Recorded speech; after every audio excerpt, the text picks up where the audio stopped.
Assalamualaikum warahmatullahi wabarakatuh. Perkenalkan, saya Devi Anggraini, saya mahasiswa Pendidikan Bahasa Arab 2019, Fakultas Keguruan dan Ilmu Pendidikan Universitas Jambi. Dan video ini sebagai ujian akhir semester 4 dari MK Fikih Lugho. Baiklah, kita masuki pembahasan pertama, yaitu pengertian ad-dakhil. Secara bahasa, kata ad-dakhil dalam bahasa Arab memiliki banyak arti.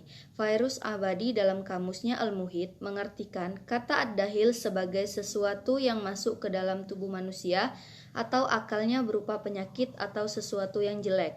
Menurut Damasyari, ad-dakhil merupakan suatu penyakit atau aib yang masuk ke dalam tubuh atau ke dalam makanan sehingga merusaknya, sedangkan masyarakat Arab memaknai sebagai suatu kata atau bahasa asing yang masuk dan bercampur ke dalam bahasa Arab. Dapat disimpulkan arti ad-dakhil secara bahasa adalah makar, rekayasa, aib maupun kerusakan.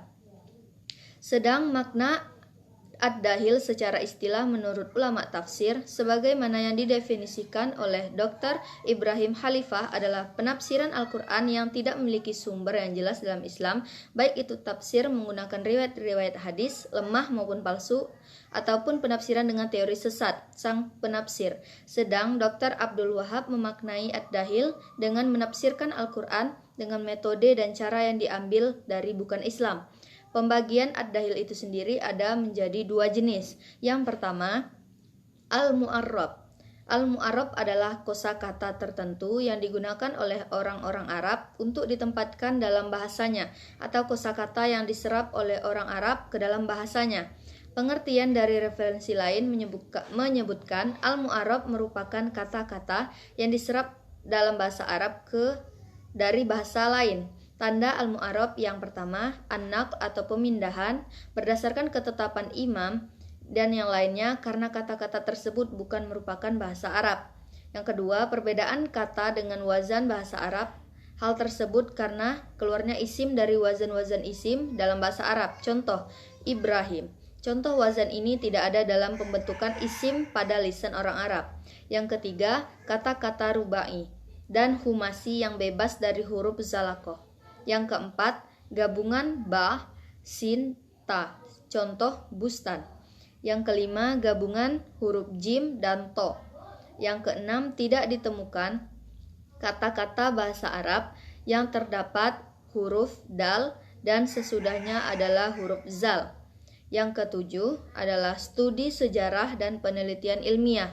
Dengan demikian, ada pendapat yang menyatakan sesungguhnya hewan-hewan, tumbuhan-tumbuhan, atau obat-obatan ini tidak ada dalam Jazirah Arab. Dengan begitu kita tahu bahwa kata-kata tersebut bukan bahasa Arab. Yang kedua adalah muwallad. Secara etimologi, ia berarti yang dilahirkan, berasal dari kata walada dan berbentuk isim maf'ul. Kata walada berasal dari bahasa Semit kuno yang terdapat dalam bahasa Ibrani, Arab, Suryani, dan Aramaik yang berarti lahir atau membawa. Pada hakikatnya, istilah al-muwallad muncul sebagai akibat dari ketidaktahuan orang-orang Arab akan istilah baru yang dipergunakan. Sebenarnya istilah tersebut berasal dari bahasa Arab sendiri yang mengalami perubahan makna dan tidak diketahui oleh orang-orang Arab terdahulu, sehingga disebut sebagai kata yang baru lahir atau muncul. Istilah taulid muncul pada masa Umayyah. Dalam perjalanannya, istilah taulid tidak begitu dikenal. Pada akhirnya, istilah ta'rib muncul sebagai akibat dari masuknya bahasa asing pada bahasa Arab yang mengalami perubahan pada sebagian bentuknya. Penyebab muncul ad-dakhil. Kemunculan ad-dakhil dalam penafsiran disebabkan oleh beberapa hal. Yang pertama, al-Israiliyat. Pada kurun awal penafsiran, ayat-ayat Al-Quran dan sahabat menukil penafsiran yang dilakukan langsung melalui Rasulullah SAW. Kemudian para tabi'in menukil penafsirannya melalui para sahabat. Pada masa tersebut, para sahabat dan tabi'in satu sama lain saling meriwayatkan penafsiran yang mereka lakukan. Sehingga pada masa ini dikenallah sebagai masa periwayatan. Masa periwayatan ini terus berlangsung hingga masa akhir pemerintahan Bani Umayyah dan masa awal pemerintahan Bani Abbasiyah. Yang kedua, karena musuh-musuh Islam. Selain disebabkan oleh cerita Israiliyat, ad-dahil terjadi dalam penafsiran Al-Quran, juga disebabkan oleh musuh-musuh Islam. Mereka adalah orang-orang yang menisbatkan diri pada Islam, namun mereka melakukan hal tersebut dengan tujuan untuk menjauhkan orang-orang Muslim dari firman Tuhannya, Al-Quran.